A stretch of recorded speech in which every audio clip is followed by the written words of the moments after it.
and welcome to the Convex Conversation with me, broadcaster Helen Fospero. Jermyn Street in London is world famous as the backbone of the Golden Square Mile of made-to-measure, predominantly menswear, stretching from St James's Palace to the end of Savile Row.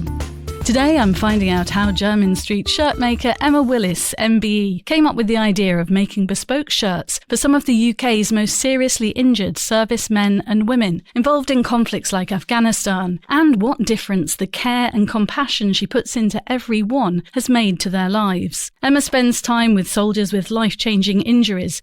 Some have lost limbs, been badly burnt, seriously wounded, blown up by improvised landmines. But all have one thing in common: they're trying to rebuild shattered lives. She founded her charity Style for Soldiers in 2008, when military casualties from Afghanistan were high, and I prized her away from a tape measure and hectic life as a tailor to share her story. Emma, it's so lovely to meet you. Tell me about life as a shirt maker on Jermyn Street. Thank you very much, Helen, for asking me to talk about my two favourite things, shirts and soldiers. I opened my shop in Jermyn Street in 1999 against lots of advice because there were many shops there. I had a small business up until then for 10 years, but selling directly to my customers with a tiny little workroom in South East London in New Cross. So it was a big move. But I had 3 children by then, and it was getting very difficult to go and see my customers. So I needed to put down roots. And I went up to London, thought I've got to make this move. Went to Jermyn Street, which is the heart of bespoke shirt world. So it was the only place I wanted to be. So I thought, there's a place there, I'm going to do it. If there's not, I'm not. And there was this shop. I almost didn't want it to be there. And it was just perfect. It was the bespoke end just on St James's, and perfect proportions and things. So I thought, I've got to do it. So that got me there. And here I am 25 years almost later. Gosh, and Jermyn Street, there's something really magical, I think, about that area of London. And it has been in the past, I think, predominantly menswear, although perhaps it's changing now. But what was it about Jermyn Street that really made you realise that's really where you had to be? Savile Row is for suits and tailoring. Jermyn Street is for shirts. So historically, it is the pilgrimage place for men all over the world and women, but it really is predominantly a men's shopping area. It's a pilgrimage place for them to come for the best shirts in the world. And that would be for Americans, Italians, Spanish, all over the world. Our shirts are really respected. And I'd always done bespoke up until then. So that was why I had to be in Jermyn Street. And was it quite a risk for you at the time, Emma, to take that leap from a small workshop in South East London to an address that would be famous all over the world? It was a huge leap, but I often say to younger people, that when you have no choice or no other options, it can often push you into the exciting moves in your life or the forward moves in your life.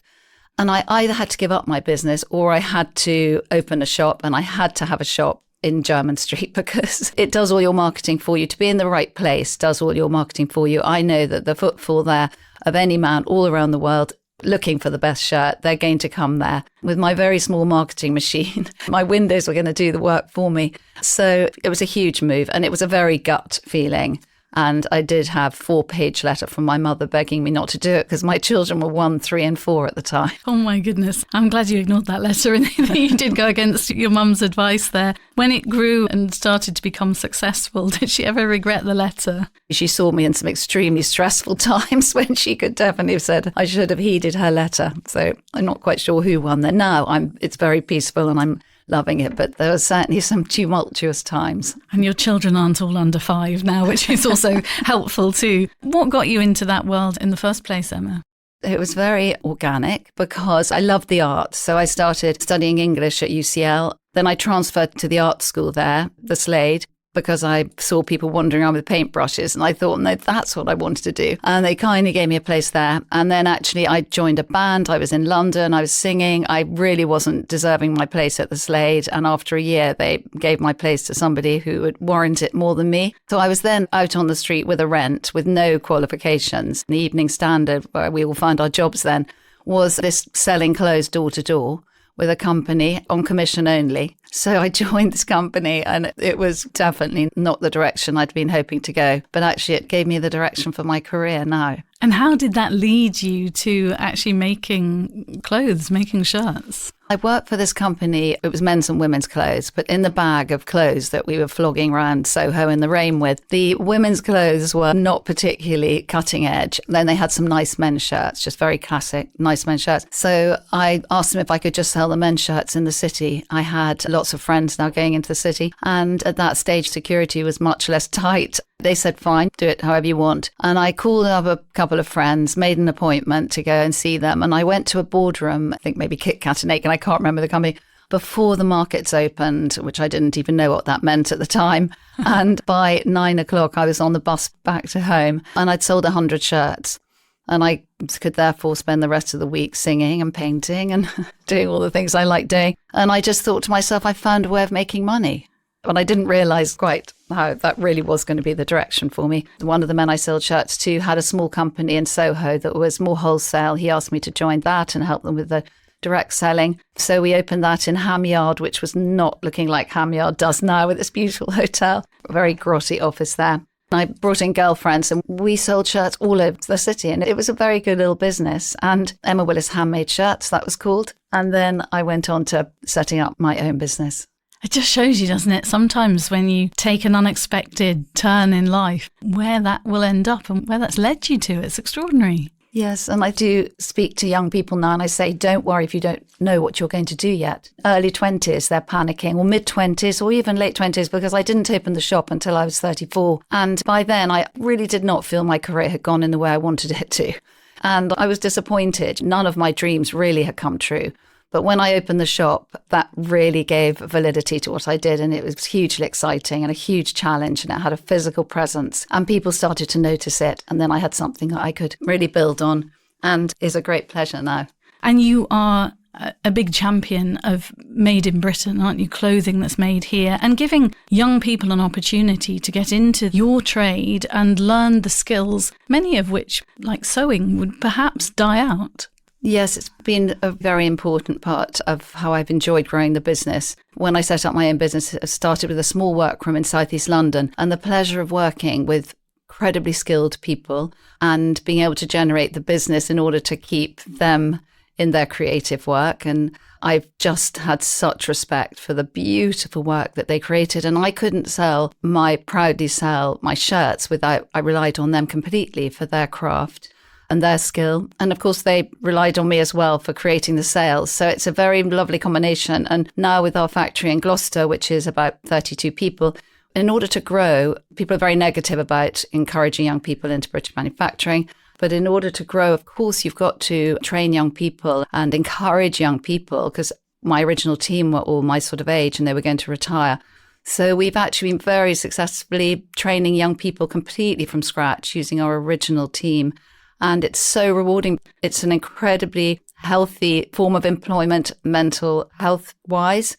You are creating something. You cannot be on your telephone. You're using your hands. You're creating something beautiful. And so we've grown such a happy team there. As far as my customers concerned, it's really huge part of why they buy our shirts. We connect them very closely up with the skilled, all the people who are actually making the shirts. Now with lovely technology, you can send little videos of Camilla making your shirt, or this is Sam cutting your shirt, or this is Kelly monogramming your shirt. And the pleasure that customers get as well from seeing that they are helping support that and getting to know the people who are making that product. We get the most wonderful feedback from that. So yeah, it's one of the real pleasures of the business for sure. I guess as well, you could actually link it to the latest digital technology. I bought a jumper as a gift for somebody from New Zealand, and it came with wasn't a QR code, it was like a little disc, and it was a tracker, and it was supposedly tracked you to the sheep where the wool came from. So I suppose you could almost have a little QR code in the label that takes you to a little clip of your shirt being embroidered such a good or idea. sewn, and then you're linking all those old-fashioned skills that mustn't die with the latest digital technology. There you go, Emma. Yeah. That's my thought for the day. Let's move on to Style for Soldiers, which is where you first came across my radar. How did Style for Soldiers come about, and what exactly do you do? The idea began in 2007. I was driving along, having, I think, dropped my children off at school, listening to a documentary. It was inside Headley Court, the Military Rehabilitation Hospital. And it was so moving. It was two young servicemen severely injured. One, I think, had lost his vision. One had lost, I think, both legs. And they were so brave, so courageous. They had no self-pity at all. And the only thing I could hear any sort of fear in their voice was of losing their jobs. You could tell they were very young. They were 18 or 19, as so many of the injured servicemen and women I went on to meet. And they clearly hadn't had great education. They joined the forces at 17 often. And so I just couldn't stop thinking about them and what on earth they would do now with these life-changing injuries to try and find a new career, to lose all their friendships, to lose their purpose. I was just so moved by it and I couldn't stop thinking about it. And so then about, I think a couple of weeks later, I was just waiting for the tube in London and I thought, I could go and make them a shirt. I could go to the hospital and at least just as a token of gratitude, I could make them a bespoke shirt because I can make a shirt to fit anyone. That's what I'm going to do. So that started it. So that started it. That's where the germ of the idea came from, that Radio 4 documentary. Yeah. How did you then find yourself at Headley Court? It took about a year because I didn't have any military contacts. My father served his short service in the 50s, and that was about it. I wrote to various of the bigger military charities, but it seemed a pretty odd idea, I think, to people. And so I couldn't work out quite how to do it. Then one of my wonderful customers and friends, Michael Heyman, who has a big marketing PR company in the sort of political world and knows everybody, he introduced me to a General for Sir Philip Trousdale. And we had a lunch and I described what I wanted to do. And Philip then very kindly introduced me to the lead medical officer at Headley Court. Funding wise, I couldn't quite work it out how to do that, but we set it all up and I was trying to work out the funding. And then I just said to Philip, look, Christmas is coming up. We'll do it through the business. And my wonderful chairman, who's very philanthropic, said, absolutely happy to do that. And Philip arranged me to go into Headley Court, Christmas 2008. Jerry Tuck, who was the lead medical there, he actually watched me from the corner in his combats and I didn't know who he was and sent me this letter, which I now treasure afterwards, saying, the lads had a great time, seen the pleasure it brought. Please come to Headley Court whenever you want to come. So I went then every 2 months for probably 5 or 6 years. And then I went less often because it was less people there, happily. So yeah, that's how it developed. Can you take me back, Emma, to that very first visit and perhaps give a bit of context for those listening who aren't perhaps familiar with the work that Headley Court does? Went on the train with my tape measure and my swatches. I arrived and a man in a suit came out and I thought everyone would be in military uniform. And I had seen quite enough suits. I was a bit disappointed. I wanted lots of combat. And the fantastic Peter Haslam, who's dedicated his life to looking after the marketing PR, but also the welfare of patients. And he said, have you got the press with you? And I said, no, I've got my tape measure and my swatches. And he said, come in, Emma, welcome. And I was taken to the canteen where they were having their supper, early tea, high tea. And then I set up a table with my swatches and shirt samples. And the injuries were absolutely shocking. There were most people in wheelchair, but way before, obviously, they get prosthetics or anything now. So everyone pretty well was in a wheelchair. And there were raw, blatant stumps of legs and arms and terrible burns, facial burns. And they were absolutely incredible together. There was this incredible camaraderie that we all hear about. It was just astonishing. It's laughter, but this kindness at the heart of it all and how they were supporting each other. As I was just arriving at the hospital, I asked, should I talk to the patients about their injury or not? And she said, absolutely. It's really helpful for their rehabilitation and they are really proud of their service. So yes, do ask them, Emma. And that was so helpful because for me to be able to be with people in such a unimaginably traumatizing situation, to be able to talk about such abstract and things as, would you like a button cuff or a double cuff or a blue or pink? It was such a easy, nice way into communicating. But then while I was measuring them, I would say, oh, how did this happen? And then they could talk about their injury. And that was the beginning of getting to know so many of them. I wonder in a way whether that was almost like a little bit of therapy, if you like, for them, that invitation from you to ask how that injury had happened. I would imagine that's probably a good thing to talk about. And they obviously felt very comfortable with you from the beginning. I've certainly heard many times that having something made for them specially really meant so much to them. And that was the wonderful thing, because I just thought it would be a little token of gratitude and something that would make me feel better. But I never would have anticipated that it helped them in that way for their self-esteem, and measuring their bodies with great care, admiring their very broad shoulders. They were injured at the peak of their fitness. It was choosing a blue that matched their beautiful blue eyes. So I think those sort of things were very helpful for them, for their self-esteem. And my goodness, their gratitude. I mean, I have got so many letters, handwritten, text messages, emails of gratitude, beautiful letters I've got. I'd love to put in a book one day. Oh, you must put them in a book one day. And did stories come out that perhaps the shirt you were making was for a wedding or a date, or did the shirts really give some self-confidence back, do you think, when perhaps it was very low? So many of the letters said that. And we did have great fun talking about events. And I'd say, is your shirt for something special? I mean, I remember one man, he was going to propose in his shirt. He said, I've got a ring in my pocket that's burning a hole in my pocket for his fiancée. And over the years, we've done so many wedding shirts and things and special shirts. That was an important thing that I was very happy to see, that they were projecting themselves forward to something. And I had the most marvellous message from one of the lads, Rob, who was a double amputee. He lost his legs so high. And I'm still very in contact with Rob, and he's happily married now with children. But he sent me a message. He was 19 and very cheeky. And he said, thanks for the handsome shirt you gave me, Emma. And I've got to show you my new tattoos. What about that girl you were going to fix me up with? And things like that. One chap wrote, thanks for the great shirt, Emma. And just to let you know, I pulled in my shirt last night. Really great, lovely feedback like that. I would imagine as well, when you've had injuries, perhaps bad burns and injuries that have disfigured your body, having somebody very kind and gentle and thoughtful like you discussing fabric and whether you'd like a button here or a covered button or gaps for cufflinks or whatever, there's something very special and tender in that too.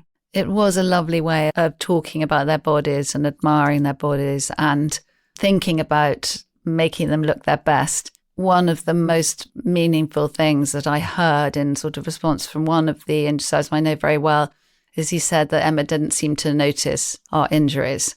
And that really meant a huge amount to me to hear that. I used to talk about the softness of the fabric a lot, because our fabrics are super soft. The wonderful mill I use in Switzerland too, my fabrics feel beautiful. But in this situation where they were going through so much pain and had been through so much pain, so many scars, to have the softness of fabric against your skin was a lovely thing to be able to offer and talk about. What impact did their stories have on you, Emma, when you left Headley Court every time? Oh, I used to sit on the train and just go and knock on Downing Street door and ask if we could possibly stop. But I used to feel, despite the terrible situation these people were in, that it was in many ways heaven on earth. It was human kindness like you didn't see in normal day-to-day life. They would queue up literally for me to measure them, and I could see how they had a natural order. They would check to see if someone was more injured than them. They say, you go before me, mate, and that kind of thing. I often used to measure people even in their beds, even unconscious. And I remember this very badly paralyzed man was wheeled in to come and see me. And after I'd measured him, he could do a tiny bit of speech, but not much. Afterwards, I saw one of the more senior men. On the whole, they weren't particularly senior. And there was one of these more senior men, but also extremely badly injured. And he went over and he talked to this chap lying on the bed for, I think, an hour. I mean, I used to be there for hours, but it wasn't easy talking to him because his speech was so hard. But I knew this man was in such pain himself and was going through, it was such a life, the day, the hours, the minutes was such a struggle in themselves. And to give all this energy and kindness. So I used to feel overwhelmed by the kindness of human beings, actually. And also concerned that the outside world might not have that camaraderie. And also might not realise the extent of things. We watched a lot on the news at that time, but I think unless you're actually there and you're with individuals, the whole Afghanistan story, the British side of it was brought to life for you in those rooms. You were seeing and feeling the pain and the heartache. And the knock-on effect. I mean, I met so many mothers there They were so young, it was less partners, it was more mothers, who I've continued to keep in contact with many. And the knock-on, the ripple effect is absolutely huge. It has been wonderful to see so many marry and have children, and so many incredible women, because it was predominantly men injured, but I met some incredible women and inspirational as well. We should be so grateful to the partners and wives of our injured service personnel, because they play an absolutely fundamental role in rebuilding their lives and their confidence and making life normal. And again, for them, it's a lot easier if you have a strong partner. And our parties, they really show that. And these fabulous, beautiful women, they want them to have credit. And that's something they very often say. When you say parties, these are reunion parties that you now organise. Tell me about those. Everything that's happened with the development and Staff Soldiers since I think it's about 15 years now, has been led by the need of the injured service personnel that I've met. So we started with the shirts, then we did the suits because they needed a whole uniform for interviewing new careers. Then we did shoes, and we had a lot of donations. M&S gave 800 suits, Russell and Bromley hundreds of shoes, Reese hundreds of suits, Lock hats, hundreds of hats for those with head injuries. They used to come with me. Then I did bespoke walking sticks because they didn't like to have a medical stick, so we made it more fashion, black and ebony and the silver band with their initials on. And then what I realised was they really missed each other. When they had medical discharge, they went out into the world on their own. They could very often go back and sit in a flat on their own, or go back to parents, almost going back to being a child again. And they really missed their military friends, and they needed to get together. And also they created such a strong bond at Headley Court. They knew each other's lives so well, each other's injuries, each other's way of being, that they weren't going to find in the outside world. And this was all led by them. And so we gave quite a small party many years ago, and then bigger and bigger. So now we have the largest parties, reunions for injured service personnel in the country. They're cross services, cross ITS, and they are really happy occasions. And we put everyone up in a hotel. I also realised that they needed their children, and so a lot of the children would be coming back from school, and there'd be the only father there with one leg or no arm or whatever it was. And one of the servicemen, Andy Reid, I said to Will, everyone asks about what happened to your arm. He said, I wish Will knew more other dads. And I said, we better have a party for the children. And we have that in the middle of the year as well, big family one. I would imagine at these reunions, that's probably where a lot of your shirts are also worn. They're probably turned out very beautifully dressed. What is the process of making a shirt from the beginning? So when you arrive at Headley Court and you take those first measurements, what kind of process follows? Yes, they take all their measurements and they choose their fabrics, and then I would take the orders to my sewing rooms. At that stage, we had the smaller room in Gloucester. Then I would always tell the story as well as my visit. All the ladies used to love hearing it, and they, of course, love to be able to do this, make those shirts for the injured servicemen and women. We would create the pattern from all the measurements, and then the shirt is cut out, and then the shirt is sewn. I also ordered the fabric to go with it if we don't have the fabric. And then the shirt is sewn, and then I would then go back 2 months later with the shirts. And so bring all the shirts back from the 2 months previous, and then do the next measurements for the next ones. That early stages, they were there for such a long time, that worked, the every 2 months. But then as they started to go back home for quite long periods, or go back home permanently, or go on to their next lives permanently. So then we did more of sending them to their houses and their flats, wherever they were. But then I have to say, I've never had anybody complain that their shirt didn't fit. Oh, I bet you didn't. So if I couldn't perhaps do a full bespoke, which I would normally with customers, obviously have them fitted on them, and we might probably do a couple of fittings, nobody ever said, sorry, Emma, my right yoke wasn't quite wide enough. I'm sure they didn't. And I bet their faces lit up when they put them on for the first time. I mean, presumably you were there seeing them try them on for the first time. That must have been pretty magical, I would imagine. Yes, they used to go to their rooms and then put them on and then come out, and so much teasing from the others. One chap just hung his shirt in his room for, I think he was hung it for months. He didn't dare put it on. He just said, I just hung it up and looked at it. Oh, that's such a great thing to do. And after all those years at Headley Court, you were surrounded by some incredible young people. But I think This charity feels like it really evolved, Emma. We mentioned the reunions there, but I think you also began to realise that not everybody there had great starts in life and needed help. Now they'd come back and they were going through their rehabilitation. They needed help with work, and liking a project, you got involved in that too, didn't you? Yes. It was very led by these inspirational young people, but trying to find a career that was comparable to the career they had in the military, which they'd loved. And so many of them said, I don't regret any of it except for the actual day. It was very hard to find a comparable career. And there was one chap I knew, and he was a father of 2 children. And I was speaking to him, and he said, terrible day yesterday, Emma. I lost it with my son. I didn't hurt him, but I shouted at him. He was absolutely mortified.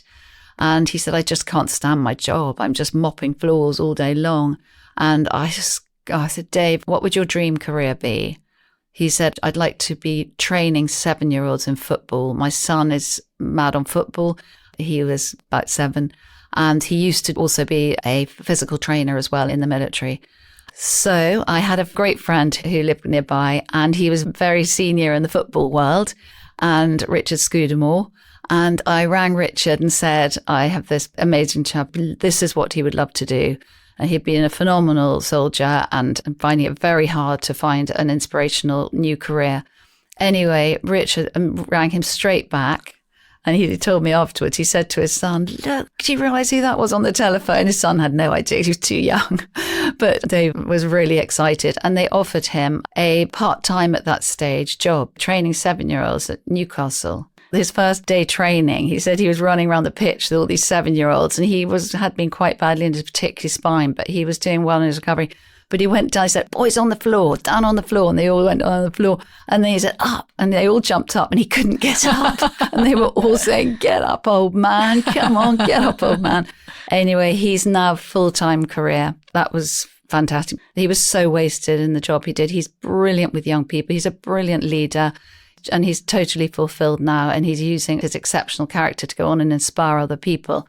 And another man I met, a young man I saw at Headley, and he was in a really bad way. He was so negative. He was really badly affected by his injury. He'd lost a leg physically and mentally in a very bad way, very negative, upsetting everybody. Actually, you could feel his rage. I said, would you like a shirt? And he said, there's no point. I won't be around anyway when this shirt's ready. And as I was measuring, I said, there must be something in life, something to live for. And he said, kids would make it worth it. I was very surprised he responded so quickly. And I saw him again about a year later, and he was a totally different man. And I said, well, what have you been doing in your life? You seem so much happier.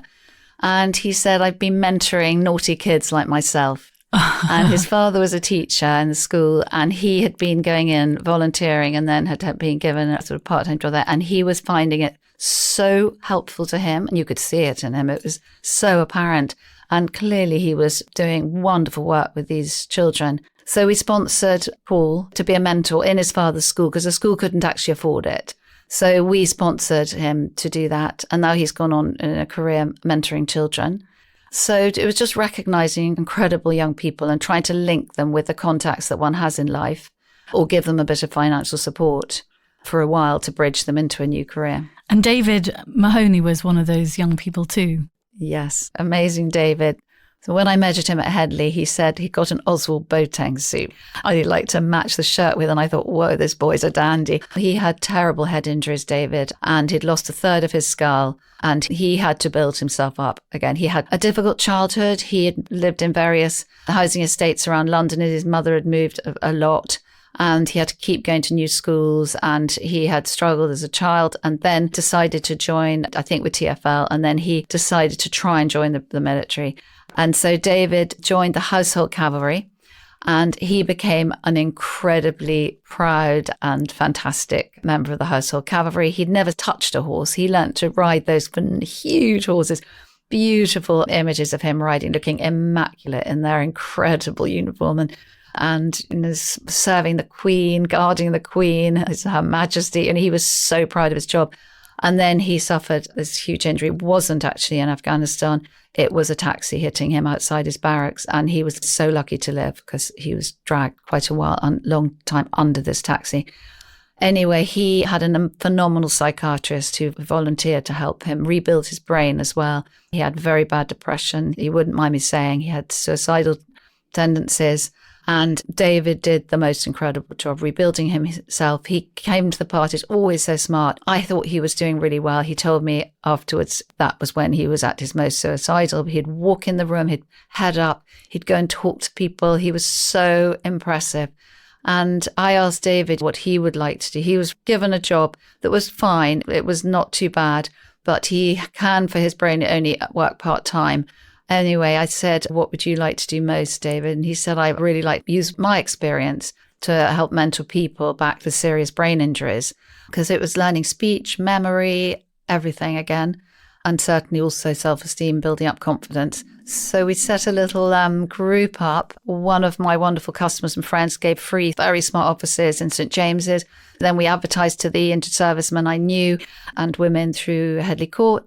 And then we'd arrange little groups. They would come to London, would pay for their travel. They'd meet in the shop. And some of them were so nervous.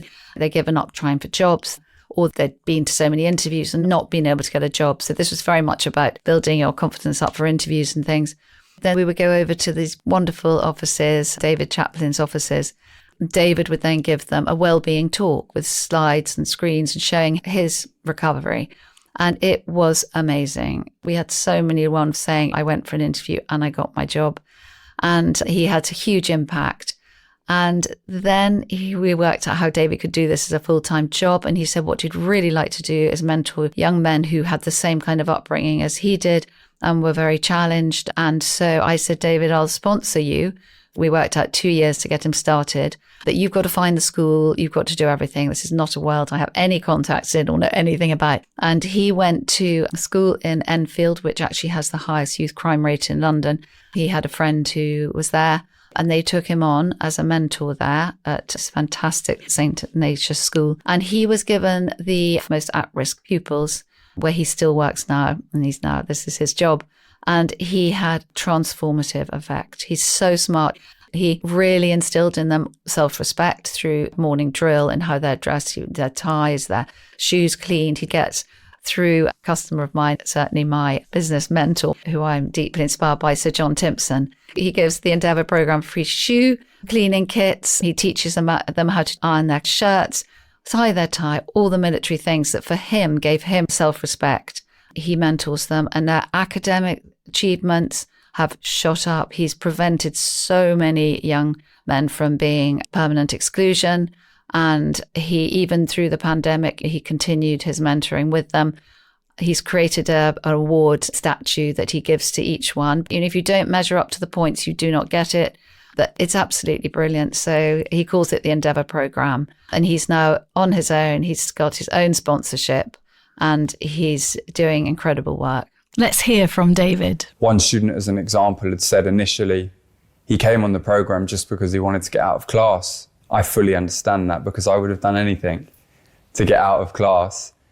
But what he said is that he learned things that he never even imagined he would. And actually, it's helped shape him and equip him for not only his time in school, but for when he leaves school and moves on with a professional career. Also, Emma, at Headley Court, you met a guest we've just interviewed, actually, Giles Dooley, the humanitarian and brilliant photographer. Now, he isn't part of the military, so I was quite surprised to learn that he was there and you made a shirt for him. Yes, it was amazing. I was measuring Giles and I could just tell. I said, Giles, you are not a military man.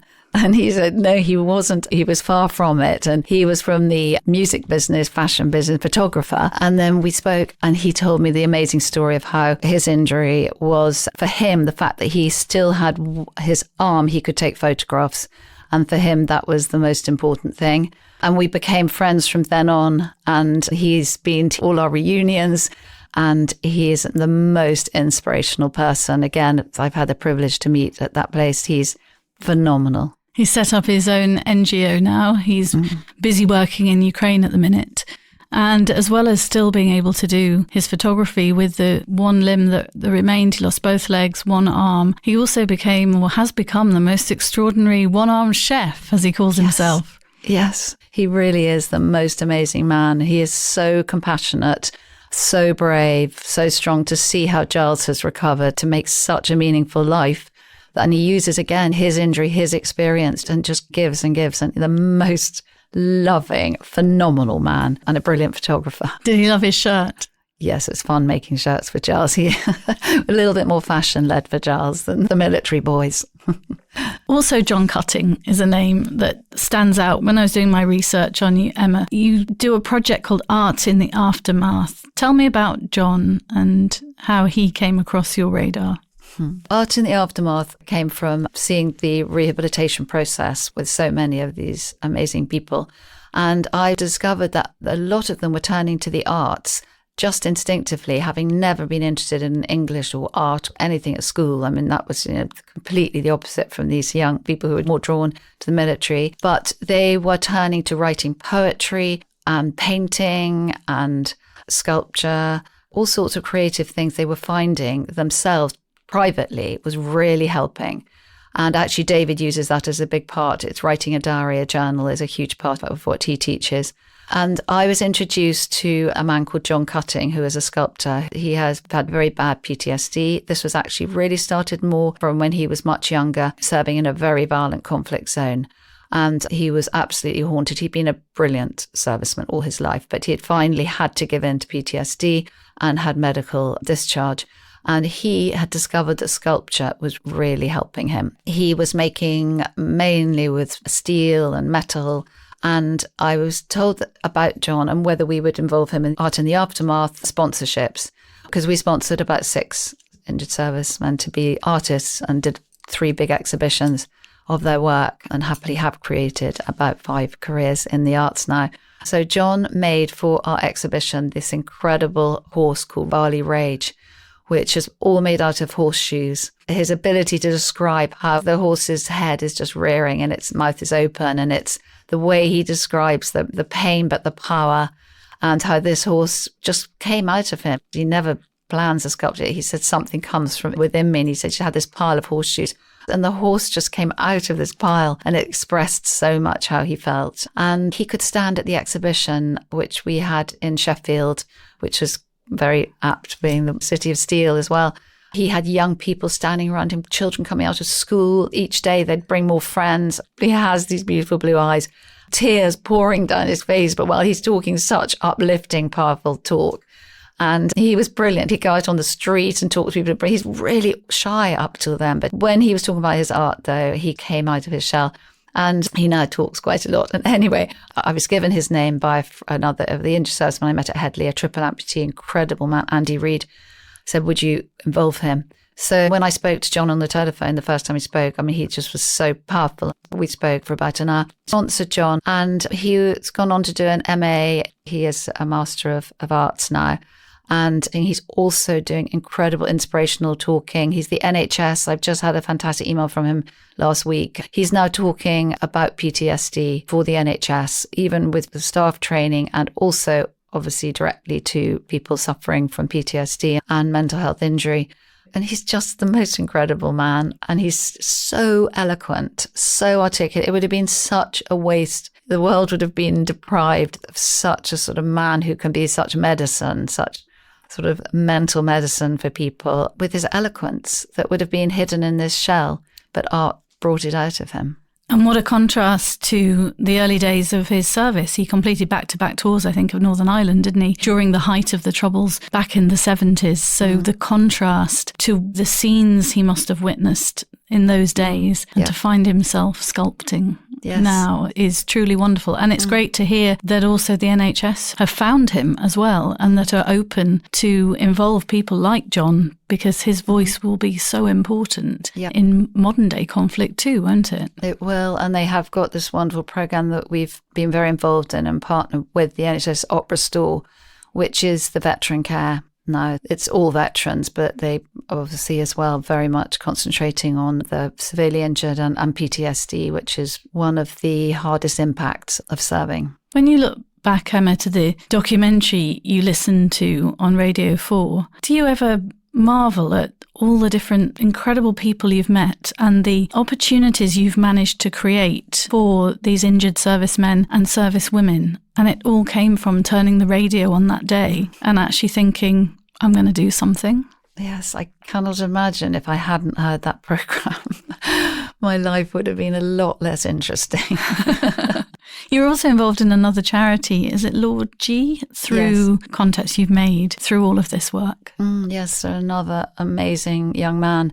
He is involved in and was very concerned when the Taliban came back into power in Afghanistan, and he served there and got to know the Afghan people so well and felt so responsible, as so many of them did, because they served there and they felt a huge sense of responsibility when we left and the Taliban took control again.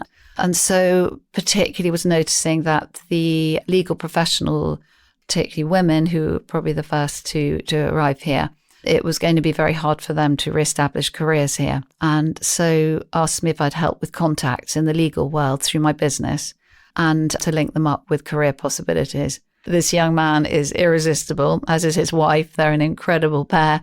And I helped with that. And through my contacts, one of my customers who is a professor of law, and then two wonderful women friends of mine who are very successful businesswomen. So between us, we put together the finances, and then also the professor of law gave free law lectures, and with his phenomenal assistant, the two of them, they've just donated their time to giving free law lectures online. And then also we raised money to give English lessons to really advance their English, because you just can't start again in another country, whether socially or professionally, without strong mastering of the language. At Hildeston's College, we've been funding English lessons, which has also been a great forum for people to meet. And these are highly intelligent, highly professional women in our early years of sponsoring. That's been wonderful too, because a lot of the women have arrived with young children without the support they had when they were in Afghanistan. So they've made friends and really advanced their English, now going into new careers. Probably not ever to the level that they would have. It's a completely different legal system, obviously. So not necessarily as, say, judges. But it's been very rewarding because it's also helping with the social integration is lovely to hear. And they are phenomenal. Predominantly women, as I said, in this case with Lord G.